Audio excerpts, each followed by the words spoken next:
Avant qu'on m'annonce mon cancer du sein il y a 1 an, mon corps m'avait déjà prévenu. Le premier symptôme chez moi, ça a été la fatigue. Une fatigue constante, lancinante, et vraiment qui voulait pas partir. Et pourtant, j'étais quelqu'un de très énergique. J'arrivais plus à me lever le matin, j'étais obligée de faire des siestes dans la journée, je voulais plus sortir le week-end. Bref, on aurait cru à une dépression.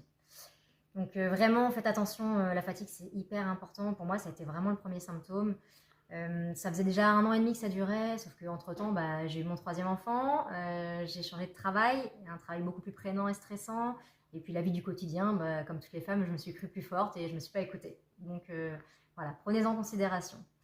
Et le deuxième symptôme pour moi, ça a été une douleur dans le bras gauche, parce que mon cancer est dans le sein gauche. Et cette douleur, elle irradiait jusque dans l'aisselle, vraiment à la base de l'aisselle. Et c'est une douleur qui partait pas non plus. Au bout de quelques jours, j'ai fini par palper et j'ai senti une boule de la taille d'une bille. Et c'est là que j'ai décidé de consulter. Donc si toi aussi, tu as des symptômes qui durent, qui persistent ou qui te paraissent étranges, bah surtout écoute ton corps parce que ça peut vraiment faire toute la différence.